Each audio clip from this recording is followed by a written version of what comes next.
All right. Okay, just to see if I can get the technology working. Yep, it looks like it. Okay, thanks everyone, and hello and good afternoon. Bit of background, myself and Osmodal. Obviously, my name is Peter O'Leven. My background is actually in payments. I've got a particularly long background in card and token-based payments. Most recently, I was responsible for the implementation of the EMV card acceptance on the Sydney Transport Network, operating alongside the existing smart card transit card Opal. I'm a consultant with Osmodal, and this is a consultancy and professional services organisation specialising in the public transport sector.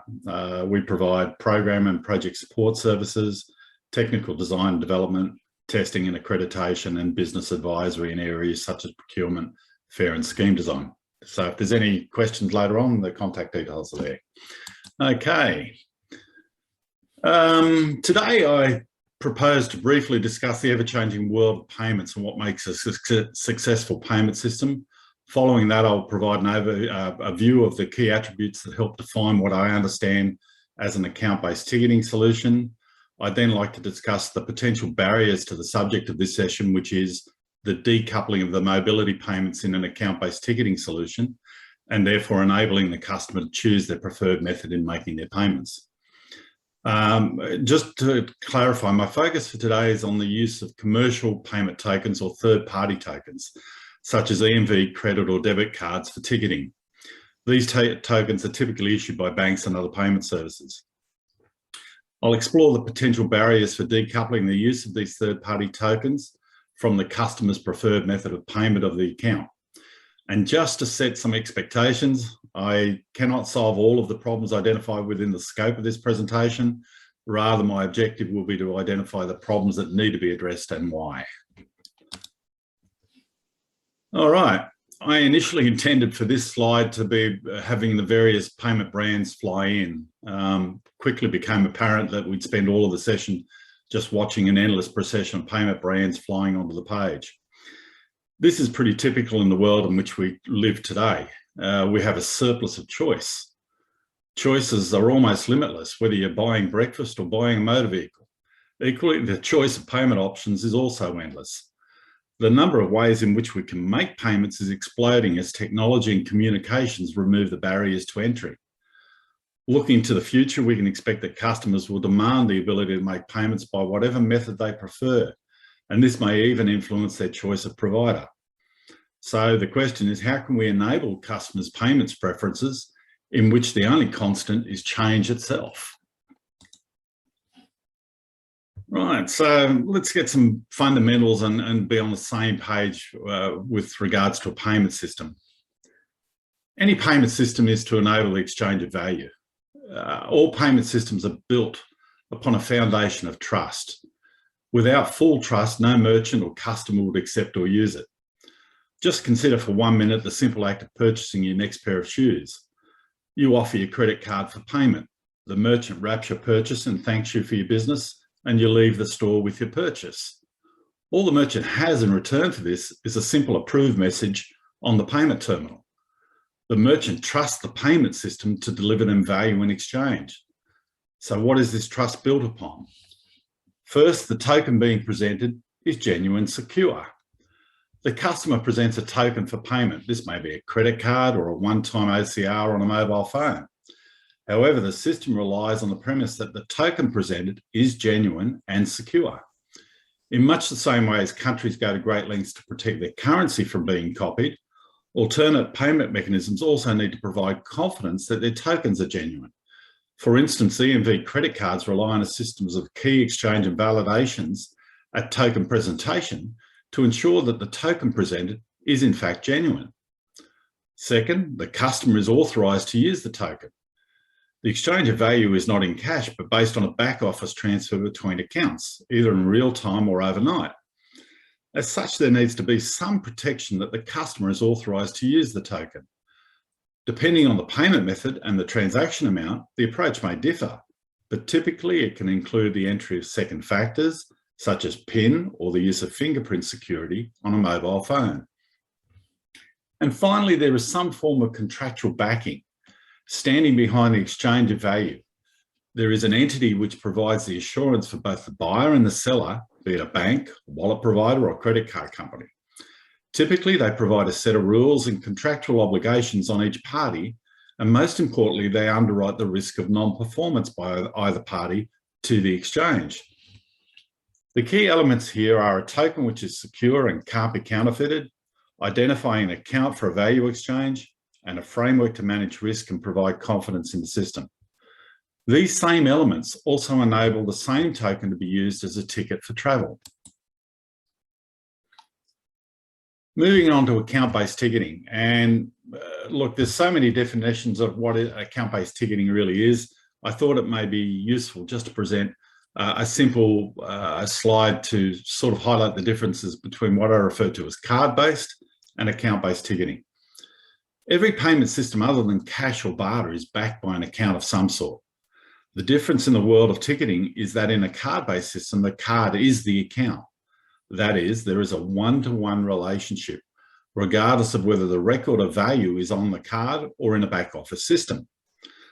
A way to understand an account-based system and how it differs from a card-based ticketing system may be to look at some of the attributes of the function or functionality of each. The first is the ability to use the payment token as the token for travel in place of issuing a specific ticket for travel. The established Opal card-based solution in my hometown of Sydney is a physical smart card which holds the balance on the card. To enable the use of EMV cards as the token for travel in Sydney, a back office solution was required.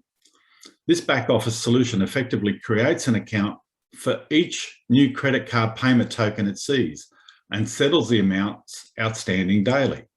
In effect, customers in Sydney can now travel using their payment card as their token without having to register their payment card details. A fundamental requirement of this solution is that the payment card used as the token is also the account from which the settlement of the funds or payment occurs. Regardless of whether an EMV card or an Opal card is used, these remain card-based systems in that one card is one account. A key advantage of a card-based solution is that it allows for anonymous travel, whether the funds are held on the card or settled at the back office. Customer registration to a transit system is not required. Conversely, an account-based ticketing system provides for multiple tokens, whether they are payment cards or specific purpose transit cards, to be linked as authorised tokens for a given account. Settlement or payment of the account can be from a customer-nominated funding source. In order to provide for the secure linking of tokens to an account, some form of customer registration is typically required. Okay, so when we're looking at account-based ticketing and tokens and payments, the main difference of an account-based solution is the ability to link multiple tokens, potentially from multiple payment brands, including specific purpose transit tokens, to an account, and potentially even for multiple accounts to be linked. The underlying concept of an account-based ticketing system is that the multiple tokens can be linked at the back office system, whether they are tokens related to a payments product issued by a third party or tokens solely used in the transit system. Theoretically, payment for travel using any of these linked tokens can be made by a payment method nominated by the customer for the account to which these tokens are linked. But it is technically possible to link all manner of tokens at the back office. It is even possible to nominate a totally separate customer-preferred payment method to make payment for the account. But there are some barriers to overcome. It would be ideal if customers could offer any token for travel which only they are authorised to use, and they could choose to make payment from any account, even where it is not related to the token used for travel.